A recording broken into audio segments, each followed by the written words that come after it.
Hello and अस्सलाम वालेकुम। Programme talk shock के लिए मैं हूं एजाज सैयद और मैं हूं फखर दुरानी। आज के टॉक शॉक में बात करेंगे रावला कोर्ट में एहतजाजी मुजाहिरीन मुंतशिर की हुए और आज वहां पर एहतजाजी मुजाहरे की क्या सूरत हाल है। लेकिन सबसे पहले हम बात करेंगे वज़ीर आज़म शहबाज शरीफ के दौरे हुकूमत में गुर्बत के तमाम रिकॉर्ड टूट गए हैं। पाकिस्तान की मजमूई आबादी की 35% जो तादाद है वो ख़ते गुर्बत से नीचे चली गई है। क्या तफसीलात हैं आपको बताएंगे इसकी डिटेल्स, और फिर हम पाकिस्तान की मेज़बानी में शुरू होने वाले अमेरिका ईरान मुज़ाकरात के हवाले से भी बात करेंगे। कतर ने अमेरिका और ईरान के दरमियान जो मुज़ाकरात हैं उनको एक लॉजिकल एंड पे ले गया है। पाकिस्तान ने एक रोल शुरू किया था, वो भी बड़ा अहम था, और अब ये चीज़ें हतमी मरले में दाखिल हुई हैं। मुआहदे की क्या तफसीलात हैं ये भी आपको बताएंगे। आइए बातचीत का आगाज़ करते हैं।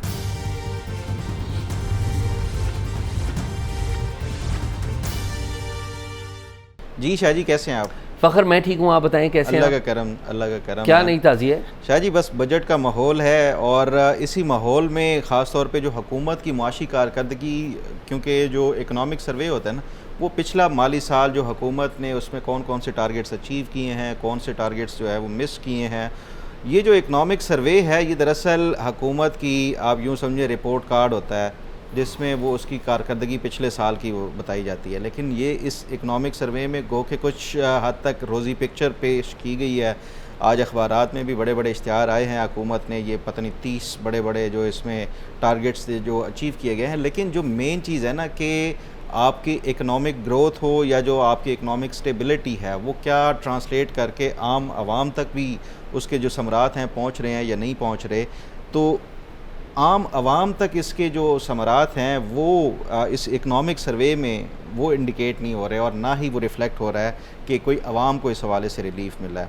जो कल वज़ीर ख़जाना ने इकनॉमिक सर्वे पेश किया था उसमें कुछ चीज़ें मैं पढ़ रहा था बड़ी अलार्मिंग हैं। वो इसलिए अलार्मिंग है कि देखें, ये जो हुकूमत आई थी, जो शहबाज हुकूमत के हवाले से एक इम्प्रेशन ये होता था ना कि ये बड़ी अच्छी गवर्नेंस है इनकी और ये कोई परफॉर्म कर जाएंगे, मुआशी तौर के ऊपर जो है वो कोई ग्रोथ शो कराएंगे। लेकिन इस इकनॉमिक सर्वे में आवाम की ज़िंदगी के ऊपर असर नहीं पड़ा, और जो सबसे ज़्यादा शॉकिंग और बड़ी परेशान कुन चीज़ जो सामने आई है वो है ख़त्ते गुर्बत में जो एक लोगों की ज़िंदगी में वो इजाफ़ा हुआ है। 2018-19 के बाद ये एक रिकॉर्ड इजाफ़ा जो है वो सामने आ रहा है, जो ख़ास तौर पे जो ख़त्ते गुर्बत से नीचे लोग चले गए हैं उसके हवाले से। ये मेरे साथ कोई कुछ आदाद व शुमार हैं, अगर मैं ज़रा आपको बता सकूं कि गुर्बत में जो इजाफ़ा हुआ है, आप पूछ रहे थे ना कि परसेंटेज के हवाले से, देखें 2018-19 में लास्ट टाइम ऐसा हुआ था कि जो एक बड़ी तादाद लोगों की वो गुर्बत की जो लकीर है उससे भी नीचे चले गए थे। वो 21.9% थी, यानी तकरीबन 22% लोग जो थे 100 में से 22% या 22 लोग ऐसे थे जो कि गुर्बत की लकीर से भी नीचे की ज़िंदगी गुजार रहे थे। अब उसमें रिकॉर्ड इजाफ़ा हुआ है।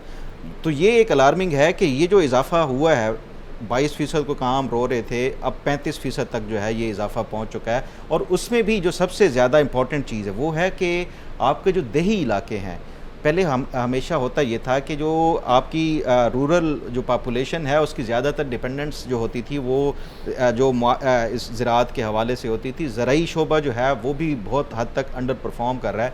तो देही इलाके में जो गुर्बत के हवाले से जो शरह है वो उसमें सबसे ज़्यादा इजाफ़ा देखने में आया है। और साथ ही अगर हम सूबे वाइज भी देखा जाए कि जो सबसे गरीब सूबा इस टाइम जो सामने आ रहे हैं उसमें वो बलूचिस्तान का है, और ये एक्सपेक्टेड था कि बलूचिस्तान में 47% जो लोग हैं वो गुर्बत की लकीर से नीचे, तकरीबन 50% लोग, यानी 100 में से 47 लोग जो है वो गुर्बत की लकीर से भी नीचे ज़िंदगी गुजार रहे हैं। और फ़खर एक बात की वज़ाहत करना बहुत ज़रूरी है कि जब हम ख़त्ते गुर्बत कहते हैं तो ख़त्ते गुर्बत का जो मिनिमम इशारिया रखा गया है वो तकरीबन 8,500 रुपये पर मंथ जो बंदा पैसे कमाता है, 8,500 या उससे कम, वो ख़त्ते गुर्बत में है।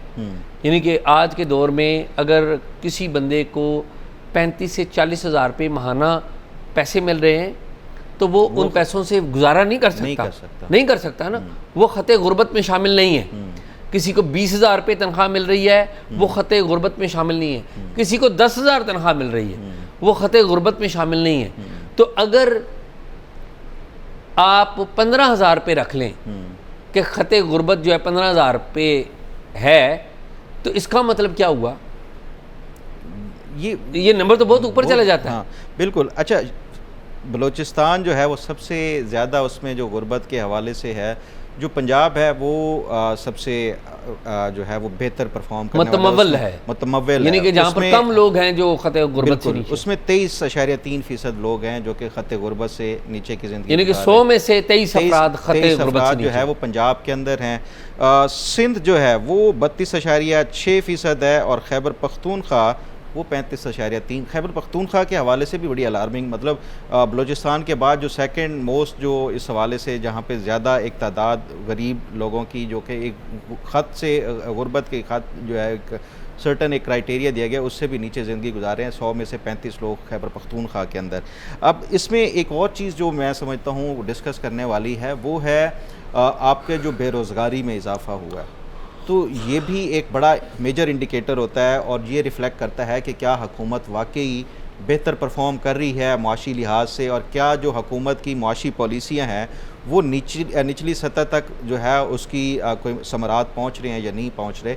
5.9 मिलियन यानी 59 लाख लोग जो है वो बेरोज़गार हुए हैं। तो ये एक मैं समझता हूँ इस हवाले से इस हुकूमत के लिए बड़े सवालिया निशान है, जो माशी तौर के ऊपर गो के ये एक क्रेडिट लिया जाता है कि पाकिस्तान दिवालिया होने के करीब था, हमने मईशत को संभाला दिया, पाकिस्तान को दिवालिया होने से बचाया, इकनॉमिक जो स्टेबिलिटी लेकर आए, वो सारा कुछ है, आपने IMF का भी वो सारा कुछ कर लिया। लेकिन उसके बावजूद भी जो आम आवाम है उस तक ये इसके फ़वाइद या उसके जो है वो असरात अभी तक नहीं पहुँचे। और ये हमेशा से मैं समझता हूँ कि ये जो हुकूमत अगर पहले 3 साल तो ये कहा जा रहा है जो पॉलिटिकल इनके जिससे भी बात की जाए कि हमने कुछ सख्त जो हार्श जो स्टेप्स थे वो लिए हैं, लेकिन उसके बाद जो आखिरी 2 साल होंगे इलेक्शन ईयर्स के, उसमें हुकूमत की पॉलिसीज़ शायद तब्दील हो के कुछ अवाम के लिए जो है वो इसके लिए वो किया जाए तब्दीलियाँ।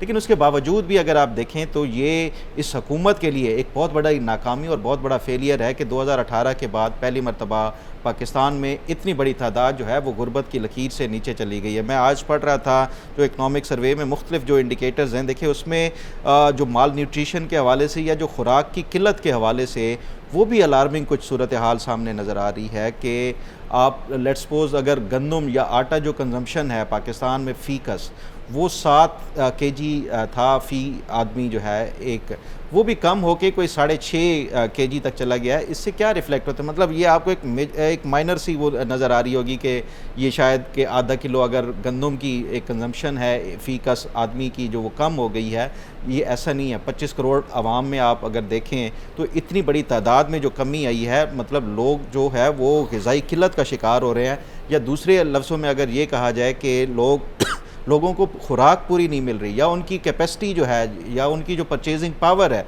वो इस हद तक नीचे चली गई है कि अब लोगों के पास जो बुनियादी जो खुराकी या जो ज़रूरियात हैं वो भी पूरे करने के पैसे नहीं हैं। आप सारे ये जो बुनियादी जो अशियाए ज़रूरियाँ हैं, उसमें दूध है, उसमें आटा है, उसमें आपका जो गोश्त है, दालें हैं, उन सब में जो इंडिकेटर्स ये इकनॉमिक सर्वे में सामने आए हैं, उन सब में आपकी जो इंटेक है, फूड इंटेक है, वो नीचे काफ़ी हद तक चली गई है। तो ये मैं समझता हूँ इस हुकूमत के लिए एक बहुत बड़ी जो है वो एक अलार्मिंग एक सूरत हाल है। अगर ये आवाम को इन्होंने इसकी जो है वो ना दी है, कोई आवाम की जो फलाह के लिए रिलीफ ना दिया, तो ये इसके असरात आगे बहुत बुरे निकलेंगे। फ़खर, मैं आपको बताऊं, बेरोज़गारी में बात आपने की, आपको पता है बेरोज़गारी तो मुख्तलिफ़ इदारों में हो रही है ना।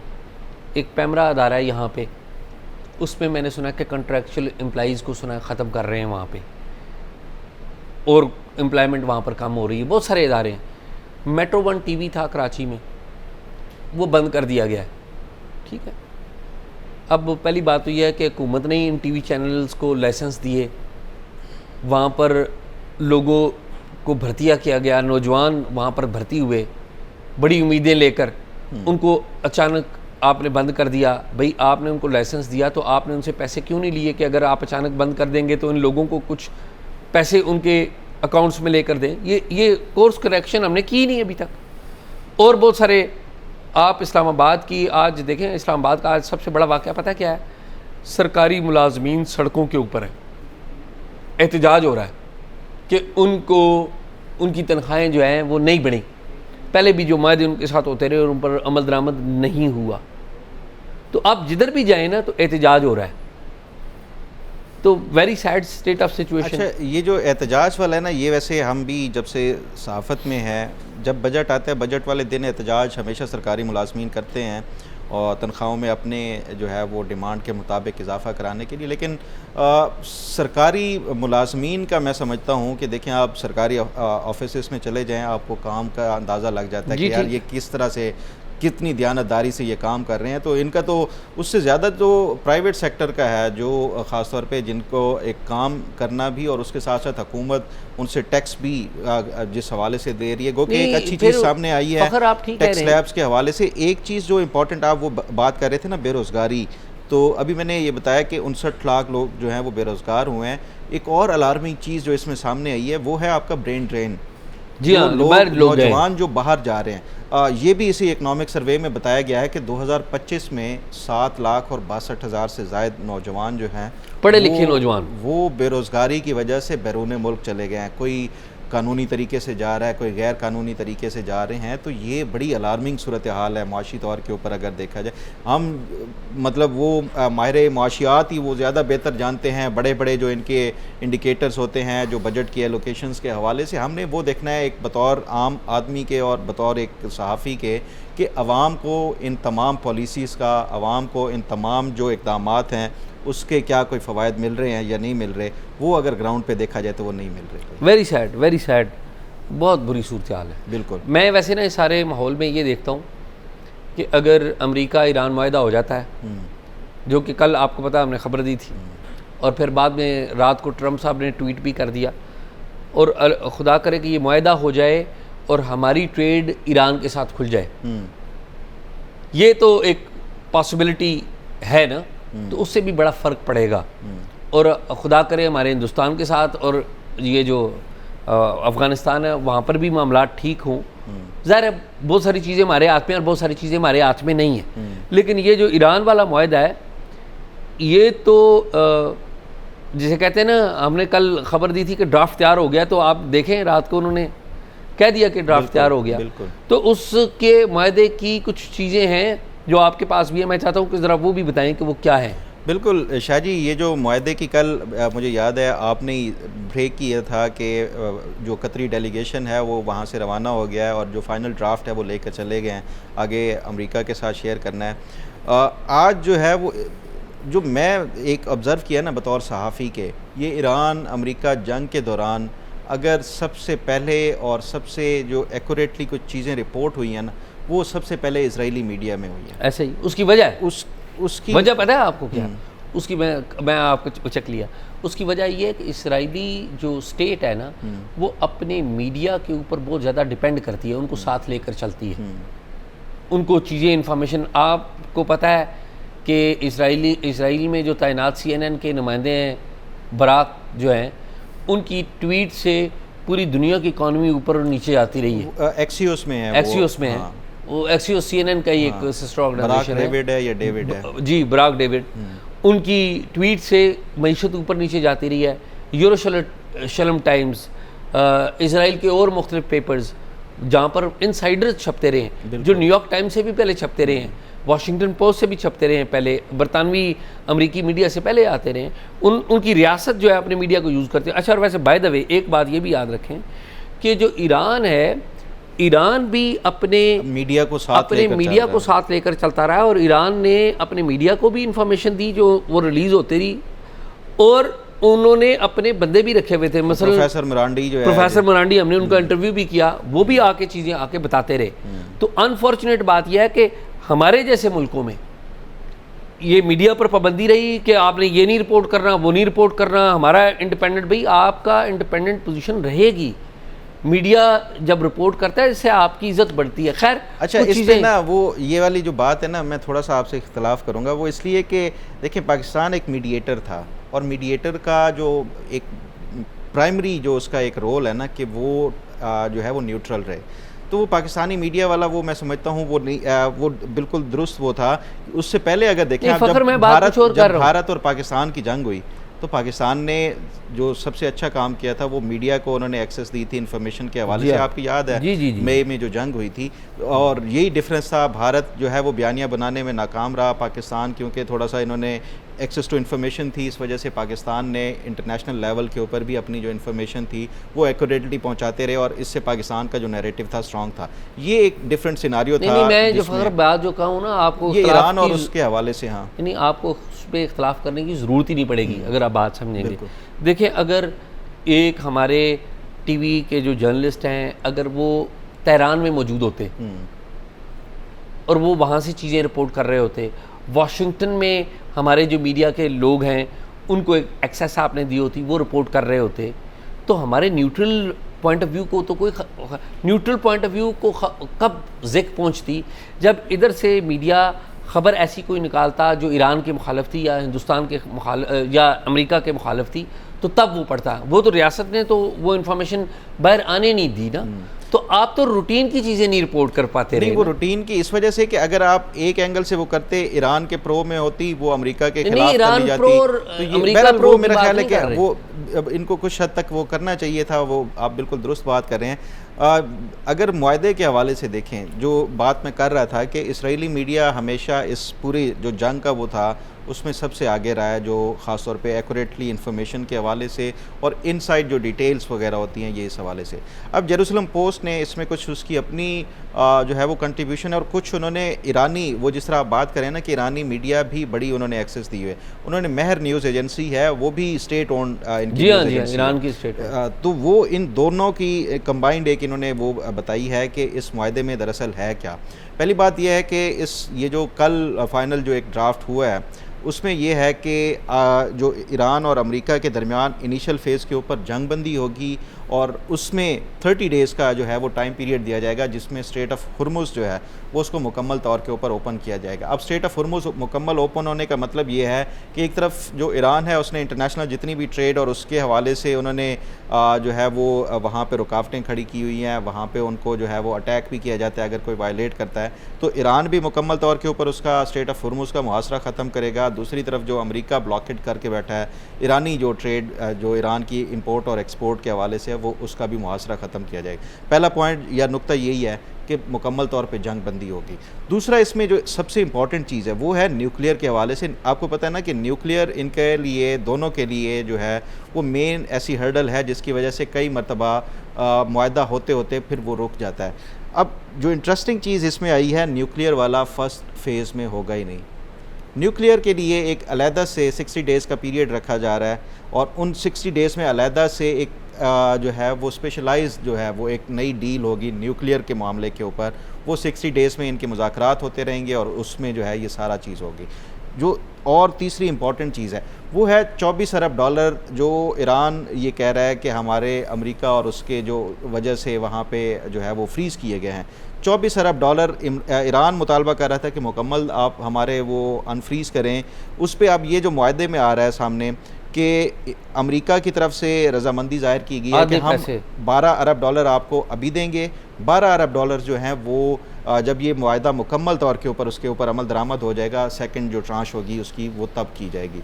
फिर उसके बाद तीसरी जो इम्पॉर्टेंट चीज़ है वो है जो लेबनान और इसराइल की जंग के हवाले से, उसमें अमेरिका पाबंद होगा कि वो इसराइल को लेबनान के ऊपर हमलों से रोकेंगे, और साथ ही ये कि अमेरिका की तरफ से जो मुतालबा था कि ईरान जो है अपनी तमाम तर जो प्रॉक्सी से जो हेल्प है वो ख़त्म करेगा, वो मुआहदे में शामिल ही नहीं है। यानी इसमें भी एक प्लस पॉइंट जो ईरान के लिए आ रहा है, उसके जो साथ साथ पैसों वाले में भी ईरान की एक अपर हैंड है। फिर एक और चीज़ जो इम्पॉर्टेंट है, इनका जो मिसाइल प्रोग्राम है वो इस मुआहदे में शामिल नहीं होगा। एक और जो इसमें इम्पॉर्टेंट चीज़ जो महर न्यूज़ को कोट करके जेरूसलम पोस्ट कर रहा है, वो ये कह रहा है कि ईरानी ऑफिशियल्स की तरफ से ये बताया गया है कि ये जो मुआहदा है, ये जब फाइनल इसकी साइनिंग वो हो जाएगी, उसके बाद इसको अप्रूवल के लिए पेश किया जाएगा यूएन की सिक्योरिटी काउंसिल में। ये एक इंटरेस्टिंग और नई चीज़ है। अब जो ईरान की तरफ से ये इसमें ऐड की गई है, यूएन की सिक्योरिटी, नेशनल जो सिक्योरिटी काउंसिल का मतलब ये है कि वहाँ पे दो बड़ी और पावर्स बैठी हैं, रूस और चाइना। तो इसका मतलब है कि ईरान ये चाह रहा है कि अमेरिका के साथ हम जो मुआहदा कर रहे हैं उसमें रशिया और जो चीन है वो ऑन बोर्ड होके वो सबसे हाईएस्ट जो एक प्लेटफॉर्म है वहाँ से उसको जो है वो रेक्टिफाई किया जाए। तो ये बड़ी इंपॉर्टेंट इसमें वो जो शिक है वो की गई है। और फिर साथ ही ये कि जो मज़ीद ख़ास तौर पे जो ईरान के साथ इस हवाले से बात नहीं होगी कि जो अपनी ये प्रॉक्सीज़ को हेल्प करना वो बंद कर दे या वो, तो ये कुछ मुआहदे की जो शिक्कें हैं जो जेरूसलम पोस्ट इस हवाले से इसमें वो जो है वो रिपोर्ट कर रहा है। ये मेरा ख्याल है कि इंटरेस्टिंग वो इसमें फ़खर आपने ये जो बातें रिपोर्ट की हैं जेरूसलम पोस्ट को कोट करते हुए, अगर आपको याद हो हम ये बातें यहाँ पे कह चुके हैं। बिल्कुल, ठीक है। और मैं ये समझता हूँ कि ये मुआहदा अगर हो जाए तो बहुत एक बड़ी डेवलपमेंट होगी जो इस खित्ते में बड़ी एक तब्दीली लेके आ सकती है। और पर्टिकुलरली अगर हम इसमें ये हासिल कर लें कि हमारी तिजारत शुरू हो जाए ईरान के साथ, ईरान की और हमारी जब ट्रेड शुरू होगी तो बहुत ज़्यादा एक तब्दीली आएगी। एक तो ये है, इसमें एक आस्पेक्ट जो है, एक तो कतर को बहुत बड़ा क्रेडिट जाता है, वी शुड कंग्रेचुलेट कतर के कतर ने एक बहुत पॉजिटिव रोल प्ले किया है। ज़ाहिर पाकिस्तान ने इनिशिएट किया था। आज यूरोपीय यूनियन की जो स्पेशल हाई रिप्रेजेंटेटिव हैं काजा क्लास, जो पाकिस्तान में भी आई थी, उनकी डिप्टी प्राइम मिनिस्टर इसहाक डार से भी फ़ोन पे बात हुई थी। और पाकिस्तान ने, यानी कि डिप्टी प्राइम मिनिस्टर ने यूरोपीय यूनियन की हाई रिप्रेजेंटेटिव के साथ मिल के इस बात को वेलकम किया है कि ये जो डेवलपमेंट हुई है कतर की। और कतर, मैं आपको एक ख़बर भी देता जाऊँ कि जब इस्लामाबाद में मुज़ाकरात हो रहे थे फ़खर, ये किसी मीडिया को पता ही नहीं लगा। और वो ये था, अमेरिकी मीडिया को भी नहीं पता लगा और ईरानी मीडिया ने भी इसको नहीं छेड़ा। उस वक्त भी कतर का एक हाई प्रोफाइल ओहदेदार अपने डेलीगेशन के साथ इस्लामाबाद में मौजूद था। अच्छा, ये सिर्फ कतर का नहीं था, उसमें जो दीगर थे वो भी अपनी अपनी एम्बेसीज में यहाँ से सारा कुछ जो है वो ऑब्जर्व कर रहे थे। मैं बात कुछ और कर रहा हूँ। देखिए, हर एम्बेसी अपने अपने कैपिटल को तो इन्फॉर्मेशन दे रही थी। नहीं, वहाँ से उनके कुछ रिप्रेजेंटेटिव यहाँ पे आके वो कर रहे थे। मैं तो कतर की बात कर रहा हूँ कि कतर का एक स्पेशल एनवाई यहाँ पर मौजूद था, एक खसूसी नुमाइंदा मौजूद था जो कि इस सारे मुज़ाकरात को देख रहा था। ये एक है। बिल्कुल, बिल्कुल। अच्छा, और इसमें एक और आस्पेक्ट है, वो है यूएई का, मुत्तहदा अरब अमारात का। देखिए, मुत्तहदा अरब अमारात भी इस सारे माहदे में शामिल है। मुत्तहदा अरब अमारात से आपको पता है 3 से 4 हज़ार पाकिस्तानी उनको पाकिस्तान भेजा गया है। ज़्यादा है, जो वज़ारत ख़ारजा ने कल जिस बात की तस्दीक की है। और कुछ ऐसे हैं जिनकी प्रॉपर्टीज़, जिनके असासे वहाँ पर हैं, बल्कि पाकिस्तान ने कहा कि अगर किसी की प्रॉपर्टी और असासे वहाँ पर हैं तो पाकिस्तानी जो मिशन है, यानी पाकिस्तान एम्बेसी, वो असिस्ट करेगी, उनको मदद करेगी। तो इस सारे मुआहदे में जो यूएई है वो भी शामिल है। यूएई की शुरू में जो पॉलिसी थी वो ईरान मुखालफ थी। यूएई की सरजमीन से ईरान क्लेम करता रहा, ईरान ने स्टेटमेंट दिए कि हमारे पर अटैक हुए हैं, फिर यूएई को उन्होंने अटैक किया, फिर यूएई ने अपनी पॉलिसी रिव्यू किया। फ़खर, आप सुन के हैरान होंगे, पिछले माह की, यानी कि मई के महीने की 7 मई को एक आला ओहदेदार यूएई का, मेरी इतलात के मुताबिक उनके जो फॉरेन मिनिस्टर हैं, वो खामोशी से प्लेन पकड़ कर आए थे इधर इस्लामाबाद में, नूर खान एयरबेस पर चले गए। और वो 30 से 40 मिनट यहाँ पर रहे, हमारी एक अहम तरीन शख्सियत से मिले और फिर वो चले गए। और वो ओमान भी गए थे। तो पाकिस्तान के ज़रिए जो उन्होंने जो इजहार किया कि हम पॉलिसी रिव्यू कर रहे हैं, और उसके बाद आपने देखा होगा कि यूएई के ऊपर ईरान की तरफ से कोई उस तरह से अटैक नहीं हुआ। ईरान कुवैत के ऊपर अटैक होता रहा, क्योंकि ईरान कहता रहा कि कुवैत की सरजमीन हमारे ख़िलाफ़ इस्तेमाल हो रही है। तो कुवैत के ऊपर अटैक होता रहा, यूएई के ऊपर अटैक होना बंद हो गया। तो इसमें पाकिस्तान का एक रोल था, पाकिस्तान ने वो रोल प्ले किया। कश्मीर की क्या सूरत हाल है? फ़खर, कश्मीर के बारे में ये मालूमात, बल्कि आपके सामने भी मेरी बात हो रही थी, कुछ लोगों से मैंने पहले भी बात की। कल रावलाकोट में जो कश्मीरी एहतजाज कर रहे थे आज़ाद कश्मीर में पूरे मुख्तलिफ़ इलाक़ों से, वो कल शाम को वहाँ पर बारिश हुई है और आंधी चली है, और ज़ाहिर है ये खुले आसमान के नीचे थे। तो कल इतला एक ये भी थी कि शायद कोई ऑपरेशन भी होगा। तो ये तमाम जो लोग हैं ये मुंतशिर हो गए, वहाँ पर ही अब लोगों ने इन्हें अपने अपने घर दिए हैं, और मुकामी जो आबादी है वो इनको बहुत सपोर्ट कर रही है इन एहतजाजी मुजाहिरीन को। तो कल शाम को ये तमाम लोग मुंतशिर हो गए थे। आज पता चला कि ये दोबारा वहाँ पर इकट्ठे हुए हैं और आज उनका प्लान ये था कि वो आगे बढ़ेंगे। एज़ वी आर टॉकिंग इसके बारे में मेरे पास फर्दर इतला आती हैं, कल हम इसके ऊपर फिर बात करेंगे और तफसील बताएंगे कि क्या हुआ। तो रावला कोट में अच्छी सूरत हाल नहीं है, वहाँ पे जो पुरतशद्दद वाक़यात हुए हैं उससे लोग बड़े जिसे कहते हैं दुखे हुए भी हैं।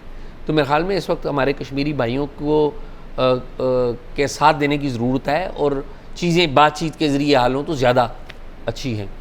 फ़ख्र कोई और बात इस पर यही है। नाज़रीन, प्रोग्राम आपने देखा, आप इस पर अपनी राय ज़रूर दीजिएगा और अगर कोई मालूमात हो तो talkshock777@gmail.com पे दीजिए। अल्लाह हाफ़िज़।